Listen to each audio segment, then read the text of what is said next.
있어요. 근데 우리 목사님이 달라졌어요. 우리 장로님이 달라졌어요. 집사님, 권사님. 글쎄 우리 성도님들이 달라졌어요 라고 하는 소리. 얼마나 좋습니까? 그죠? 좋다가 나빠진, 변질된 게 아니라 지금보다 더 좋아져서 정말 달라진 모습, 멋진 그리스도인의 모습을 갖는다는 것. 여러분 얼마나 귀하겠습니까? 달라졌다라고 하는 것은요, 새롭게 변화되었다라고 하는 겁니다. 한 사람 그리스도인의 변화가 교회를 변화시킵니다. 믿습니까? 네. 또 교회의 변화는 그 지역을 변화시키고 그 지역의 변화는 세상을 변화시키는 겁니다. 이 세상을 변화시키고자 하는 사명을 가진 우리 교회들, 또 나 한 사람의 이 변화에서 이것이 시작된다는 사실을 우리는 기억할 필요가 있지 않겠습니까? 여러분, 변화되지 않는 것은요, 생명력이 없는 것이라 해도 과언이 아니에요. 우리가 살아있다는 증거는 변화됨으로 나타나는 겁니다. 어린아이의 모습을 보세요. 그 어린아이의 모습이 천진난만하고 순진한 모습에서 점점 자라나면서 성숙한 모습으로 변화되어져 갑니다. 우리에게 바로 이런 변화가 필요하다라고 하는 겁니다. 우리가 예수 그리스도를 믿음으로 우리의 영적인 신분은 훌륭하게 변화되었지만 우리의 인격과 죄의 성향들이 변화되지 않고 있는 경우가 얼마나 많습니까? 저도 아픈 것이 바로 그러한 부분 때문에 내가 예수 그리스도의 그 복음으로 온전하게 변화된 그런 영혼을 가졌음에도 불구하고 내 안에 아직까지도 죄의 성향들이 나를 다스리고 있는 것에 대해서 제가 분통하고 아프고 그리고 하나님께 죄송하고 그렇습니다. 여러분, 이처럼 변화되지 않는 우리들의 문제, 그러면 그 문제는 어디에 있는지 무엇인지를 우리가 진단하고 그 문제를 고칠 수 있다면 우리 인생에서 좀 아름다운 변화가 이루어질 수 있지 않겠느냐 하는 것입니다. 오늘 본문은 하나님의 복음을 받는 여러 유형의 사람들에게 어떤 변화가 필요한 것인가를 우리에게 힌트로 보여주고 있다라고 저는 생각이 됩니다. 이 땅에 사는 그리스도인들은 대부분이요, 이 네 가지 유형에 반드시 포함이 됩니다. 그렇다면 이제 변화가 필요한 첫 번째 사람은 어떤 사람일까요? 그것은 말씀을 깨닫지 못하는 사람들입니다. 말씀을 들어도 깨닫지 못하는 사람. 오늘 보면은 그를 길가와 같은 밭으로 말하고 있습니다. 길가와 같은 밭, 거기에 가만히 들여다보면 두 개의 척이 보입니다. 두 개의 척. 단단하게 굳어있는 길, 그것이 첫 번째 적이고, 말씀을 빼앗아가는 악한 마귀, 그놈이 두 번째 적입니다. 그럼 먼저 첫 번째 적인 단단하게 굳어있는 이 길, 이 길은 다름 아닌 강박한 자기 자아라고 하는 사실입니다. 왜 우리의 자아가 이렇게 강박하게 굳어버린 것일까요? 왜요? 그것은 아마도 수많은 우리의 삶을 통해서 그런 경험을, 상처의 경험을 가지고 있었기 때문일 것이다 생각합니다. 그로 인해 고통을 당한 적이 있기 때문에 그래서 마음이 더 굳어지고 강박해 돌아가는 겁니다. 여러분, 땅에 길이 나는 것은요, 그냥 나는 것이 아닙니다. 그렇죠? 예. 길이 없던 곳에도요, 사람들이 자주 오가고 밟고 다니면 없던 길도 생깁니다. 제가 산에 이렇게 자주 가다 보면요, 지난번에 왔을 때 없었던 길이 이번에 있어요. 왜냐? 주일날, 토요일날, 주일날이요, 등산객이 얼마나 많습니까?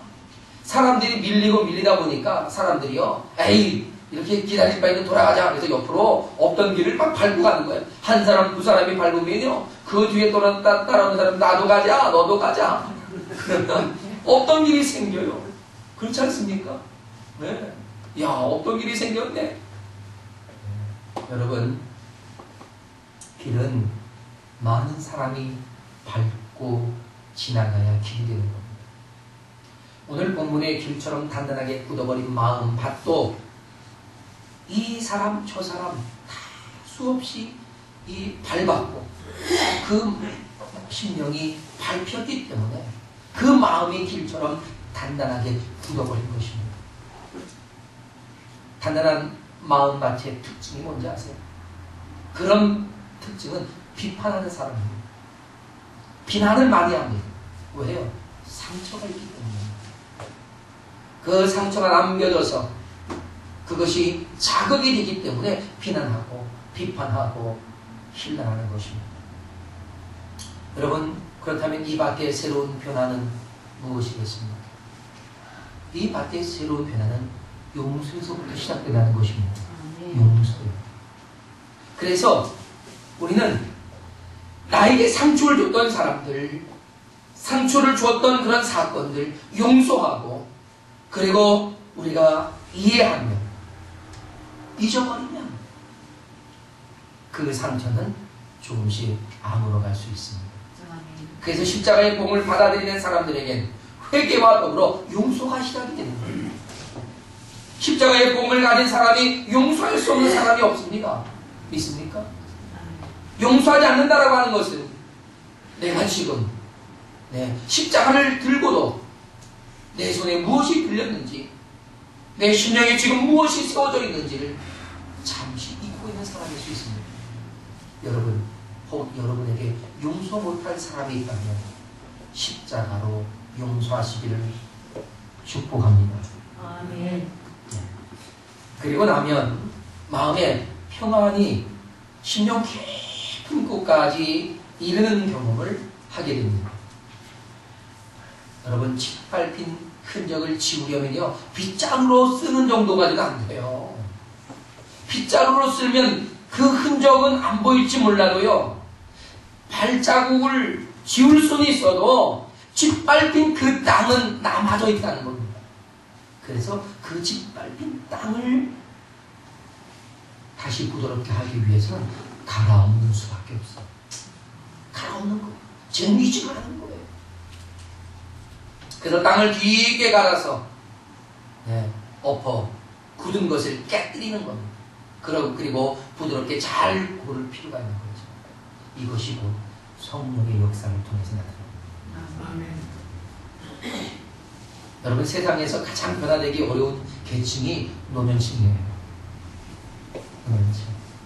그것도 좀 지식이 있다 하는 사람들. 무슨 박사요, 또 이런 사람들. 그들의 생각을 바꾸는 건요, 굉장히 어렵습니다. 거의 불가능해 보여요. 그러나, 결코 변화되지 않을 것 같은 사람도 변화된다는 사실을 믿으시기를 바랍니다. 결코 예수님 믿지 않을 것 같은 사람도 예수님 믿잖아요. 그 한 예가 이화여자대학교 국문학 교수였던, 한때는 이 문화부 장관을 지낸 이어령 교수. 그분이 이 지성에서 영성으로라고 하는 책을 썼어요. 읽어보니까 그 책엔 아주 단순하고, 그리고 또 아주 이 기본적인 그의 어떤 묵상들을 많이 기록하고 있었습니다. 그런데요, 그는 무신론자였어요. 그의 제자들이 교수님이 예수님 믿으면 많은 사람이 교수님이 예수님 믿은 걸 보고 다 예수님 믿을 겁니다 라고 할 만큼 그렇게 강팍하고 무신론자였고 외골수였어요. 그런데 그가 2007년 7월 26일 일본 도쿄에서 74세의 나이에 세례를 받았습니다. 할렐루야. 그의 가난한 마음이 갈아엎어지고 예수 그리스도를 영접한 거예요. 그리고 그는 변화되어서 새로운 인생을 지금 살아가고 있습니다. 지성에서 영성이라는 책을 기록을 하고, 그는 계속해서 이 신앙 에세이들을, 또한 시집들을 만들어내고 있습니다. 그의 변화된 삶, 내가 미처 알지 못했던 이 엄청난 은혜의 자리로 들어오니까 놀라운 겁니다. 오늘 아침에 어떤 장로님이 저에게 카톡을 보냈어요. 그래서 제가 장로님 축복합니다. 은혜로운 한 주에 은혜로운 주일 되세요 라고 했더니 다시 문자가 왔어요. 마음이 좀 상했었나 봐요. 목사님 은혜가 되게 기도해 주세요. 그래서 제가 다시 카톡을 보냈습니다. 장로님 오늘 은혜로운 한 주가 될 줄 믿습니다. 이미 장로님은 그 은혜 속에 계십니다. 문자를 보냈어요. 여러분도 카톡을 좀 보내봐요.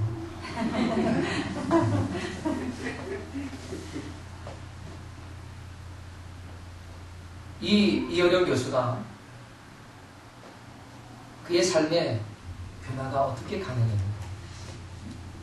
딸 이민아의 가정에 있었던 아픔이 그의 계기가 되었지만 실제로 그것은 하나의 계기일 뿐 역사하신 분은 성령이십니다. 아멘. 할렐루야. 아멘. 에스겔 36장 26절에 보니까 또 내 새 영을 너희 속에 두고 새 마음을 너희에게 주되 너희 육신에서 굳은 마음을 제하고 부드러운 마음을 줄 것이며 라고. 아멘.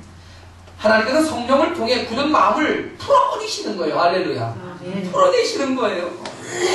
부드러운 마음이 되게 하신다는 겁니다. 예수 그리스도의 복음을 통 받아들이려 하지 않는 사람이 혹 여러분 주위에 계시다면 여러분 포기하지 마세요. 우리는 그들을 위해 기도하면서 그들의 마음을 성령께서 갈아 엎어주시도록 인내할 필요가 있는 겁니다. 할렐루야. 그러면 이 길가밭에 등장하는 또 하나의 뭐지요? 악한 마귀 그놈이에요. 물론 이 악한 마귀는 오래전부터 우리들의 마음에 견고한 진을 세워왔습니다. 그래서 강팍해졌고 단단한 마음을 가지게 되었던 것입니다. 마귀 그놈은요, 그 밭을 길가처럼 강팍하게 만든 이유가 뭔지 아세요? 씨가 떨어져도 그 씨앗이 뿌리를 내리지 못하고 있을 때 그때 쏜살같이 그 말씀을 탁 닦아주려고 그러려고 그러니까 홀짝홀짝 집어챙긴 거예요.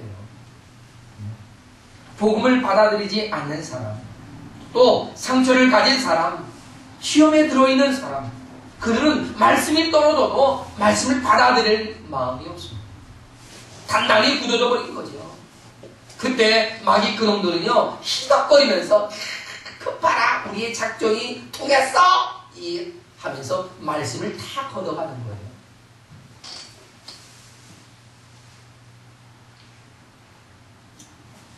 그들에겐 성령께서 역사하시도록 기도하고 또한 계속해서 말씀의 씨앗을 뿌리는 일을 멈추지 말아야 합니다. 그것이 우리가 해야 할 일입니다. 그렇다면 반드시 그 영혼이 하나님의 말씀을 받아들이고 싹을 틔우는 역사가 일어날 줄로 믿습니다. 할렐루야. 여러분, 길과 같은 마음밭을 가진 사람들에게 필요한 것은요, 그들을 위해 중보 기도하고 말씀의 씨앗을 계속해서 뿌려줄 저와 여러분 같은 분들이 필요한 것입니다. 그들보다 먼저 예수 그리스도를 믿은 저와 여러분이 그들에게 희망이 되는 줄로 믿습니다.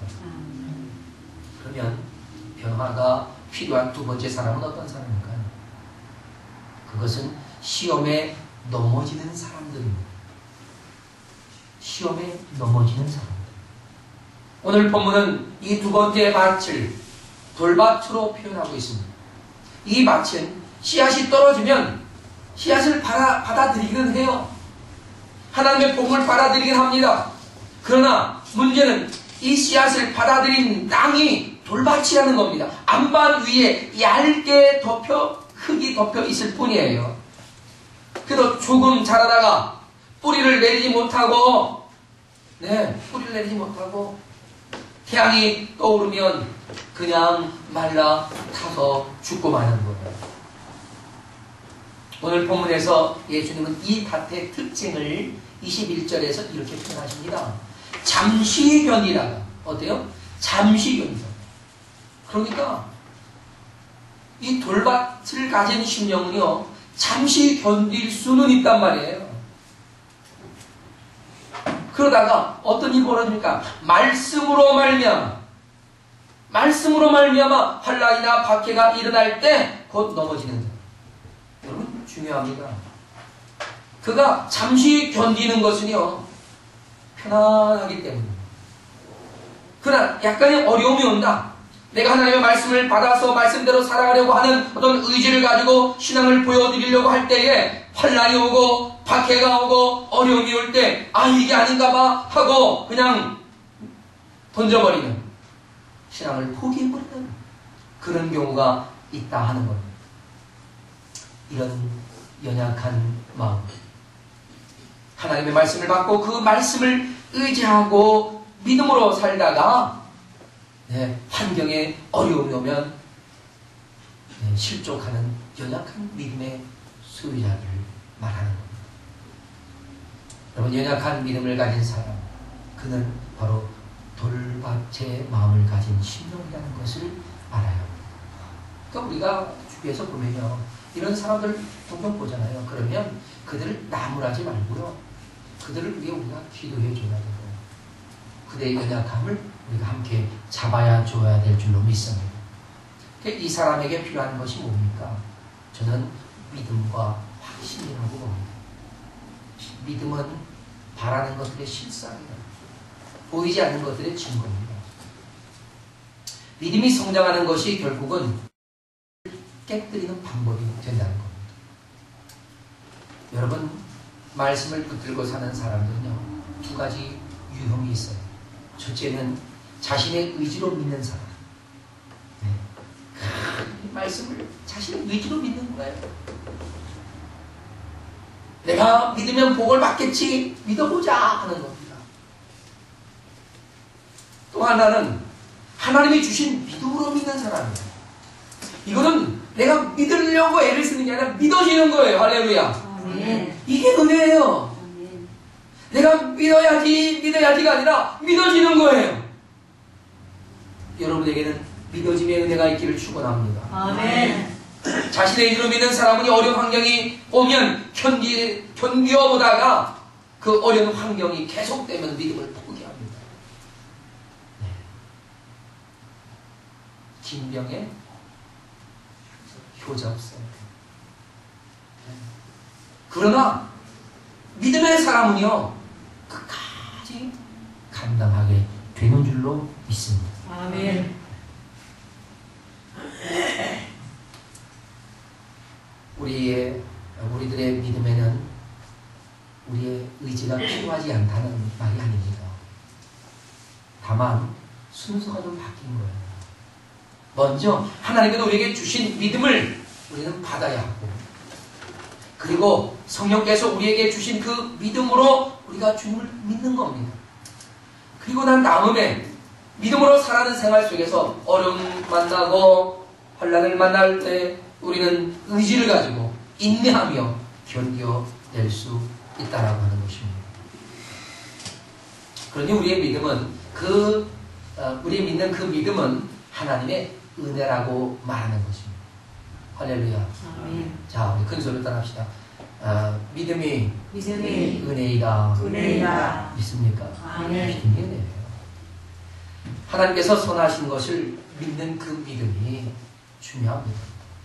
그래서 우리는 그렇기 때문에 믿는 것이 아니라, 그렇기 때문에 믿는 것이 아니라, 그리 아니하실지라도 그럼에도 불구하고 믿는 거예요.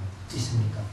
내가 복을 받았기 때문에 믿는 것이 아니라, 비록 내게 삶이 버겁고 힘겨울지라도 나를 구하신 우리 주님을 믿는 거예요. 아멘. 다니엘의 세 친구 불 속에 던져져 죽어질지라도 하나님을 믿는 믿음을 포기하지 않겠다고 했고, 그는 실제로 불에 던져졌습니다. 그러나 하나님이 그들을 살리셨습니다. 아멘. 하지만 하나님이 그들을 살리지 않으셨을지라도 그들의 믿음은 변함이 없었다 하는 것입니다. 여러분, 신앙은 머물러 있는 게 아니에요. 신앙은 이렇게 성장하는 거예요. 자라나는 거예요. 여러분, 출애굽한 이스라엘의 백성들이요, 홍해를 건널 때 가지고 있었던 그들의 믿음의 상태와 요단강을 건널 때의 믿음의 상태는 굉장히 다릅니다. 네, 아주 많이 달라요. 비교할 수 없이 성장한 그들의 모습을 보여줍니다. 그렇다면 어떻게 그들의 믿음이 성장할 수 있었을까요? 네? 광야에서 그냥 40년 뺑뺑이 돌면서 믿음이 컸다고요? 그냥 뺑뺑이만 돌면 믿음이 클까요? 아닙니다. 여러분, 이스라엘 백성이 출애굽에서 홍해를 만났을 때와 광야 생활을 거쳐 다시 요단강을 건너갈 때 그 상황은 사실상 별로 다르지 않습니다. 그런데 분명히 다른 것이 있었습니다. 그것은 홍해를 건너기 전에는 하나님의 말씀이 그들에게 아주 미약했습니다.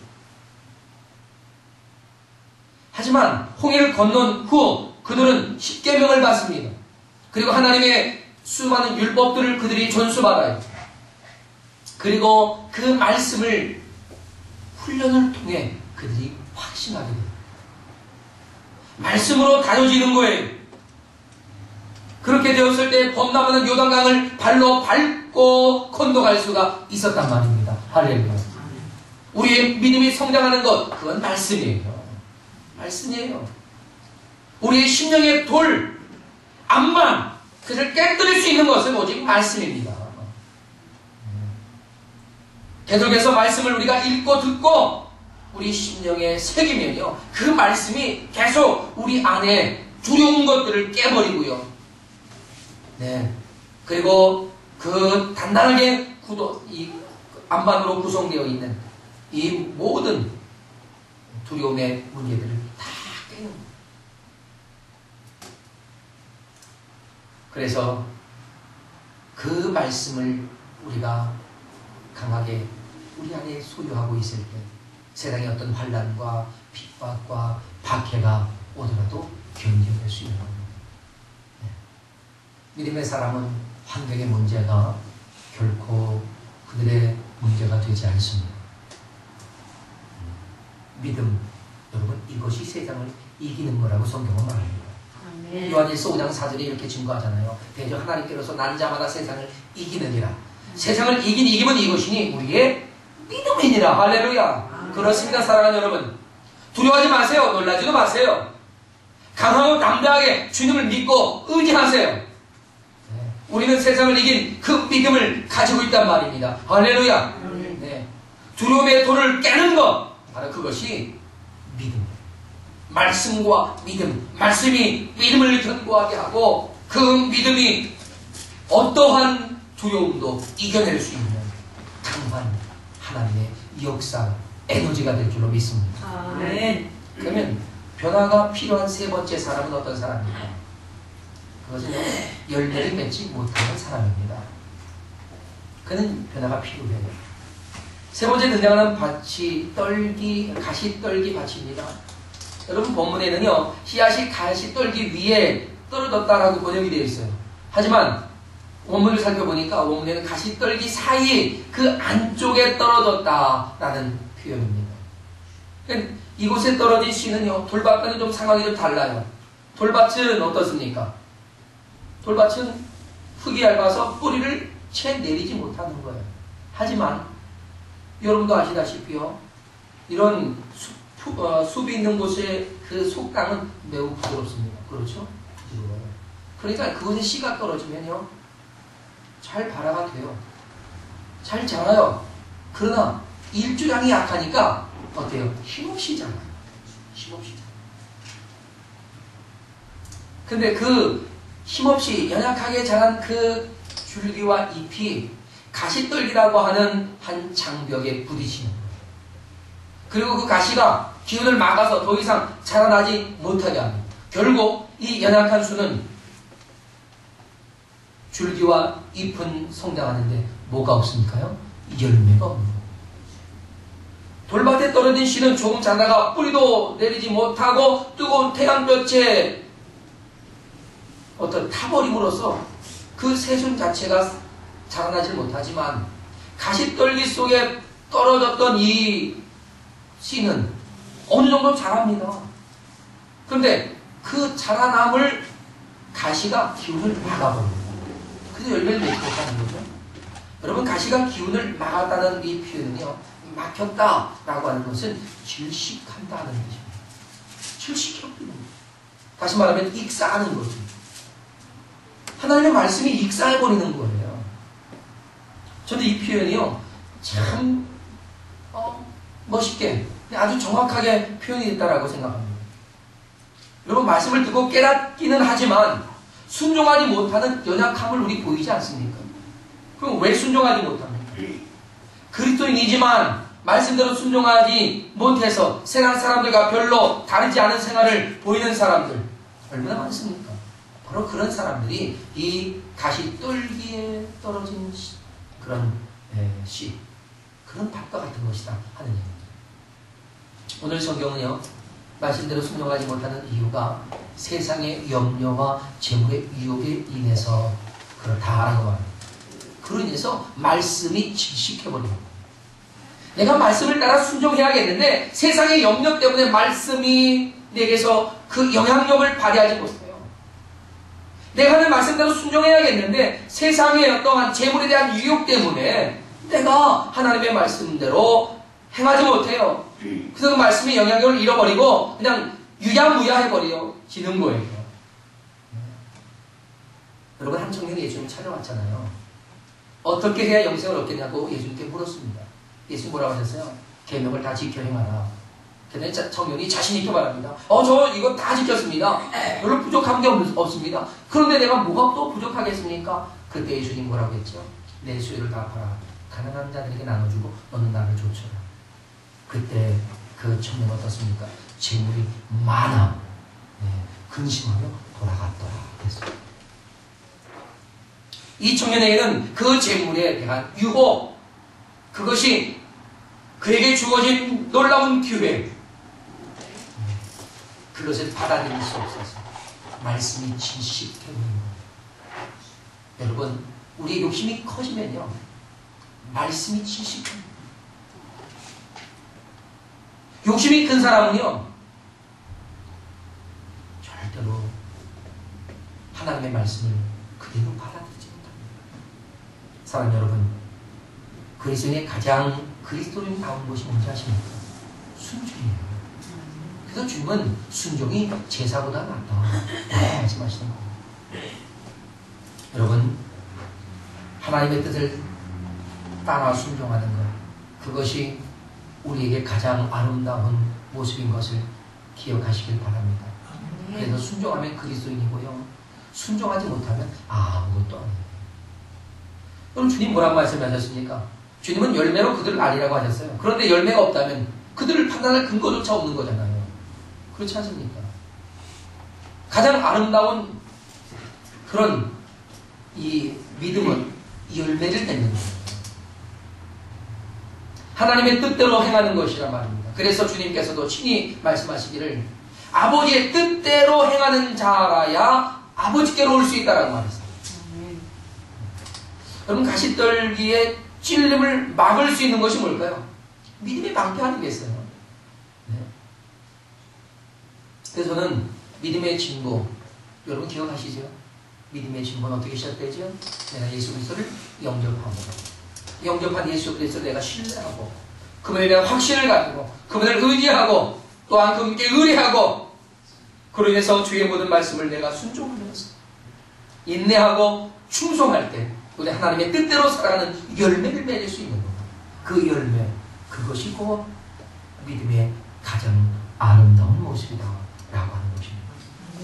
믿음의 진보가 건강하게 우리의 삶 속에서 그 영향력을 발휘할 때 우리는 강하고 담대한 참된 그리스도인으로 살아가게 되는 것입니다. 그렇다면 끝으로 변화된 사람은 어떤 사람일까? 좋은 열매를 맺는 사람이었죠. 그래서 주님은 네 번째로 소개하고 있는 이 밭. 예, 이 밭은 좋은 밭이어서 100배, 60배, 30배의 결실을 맺는다라고 말씀하고 계십니다. 여러분, 이렇게 많은 결실을 맺는 것, 이것이 곧 주님께서 기대하시는 주님의 꿈이라는 거예요. 주님의 꿈입니다. 여러분, 말씀을 듣고 믿음으로 깨닫는 사람, 또한 어떤 상황에서도 주님의 뜻에 순종하며 열매를 맺는 사람, 그 열매가 풍성해서 100배의 결실을 맺는 그런 사람이요 건강한 그리스도인입니다. 이런 사람을 꿈꾸는 것은 주님만이 아니죠. 저와 여러분도, 우리 교회도 이 꿈을 가지고 있지 않습니까? 우리는 좋은 열매를 맺기 위해 꿈을 꾸고 있습니다. 그러나 여러분, 우리가 잠을 자면 꿈을 꿀 수는 있지만 이 시간 잠을 자지 않으면 꿈을 이룰 수 있다라고 하는 말처럼 우리는 꿈만 가지고 살아가는 것이 아니라 그 꿈을 이루기 위해 열심히 달려가는, 꿈을 이루기 위해 전진하는 예수의 사람이라는 사실을 기억하시길 바랍니다. 아멘. 그러기 위해서 우리는 변화되어야 합니다. 길가에 밭을 갈아 엎는 일이 필요하지요. 돌밭에 돌을 깨어버리는 그러한 여러분의 수고가 있어야 합니다. 떨기나무의 그 떨기들을, 가시떨기를 걷어낼 수 있는 그런 담대함도 있어야 합니다. 그래야 우리의 새로운 변화된 삶을 우리는 그 옥토에서 시작될 수 있다라고 하는 것입니다. 사랑 여러분, 함께 이 시간 자리에서 일어납시다. 우리가 함께 이 시간 기도하며 선포하며 나갑시다.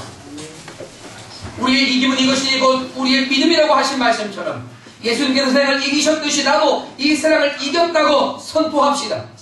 그리고 단단한 길가밭을 오늘 이 시간 믿음으로 갈아엎고 두려움의 돌을 깨고 욕심과 유혹의 가시를 걷어내면서 믿음으로 새로워질 수 있도록 도와달라고, 내게 믿음을 달라고 함께 기도하면서 하나님이여 내 안에서 역사하시고 하나님의 거룩하신 뜻을 우리의 삶을 통해 이루어달라고 함께 이 시간 기도하면서 하나님께 나아갈 수 있기를 바랍니다. 다같이 이 시간 기도하겠습니다. 할렐루야. 하나님 아버지,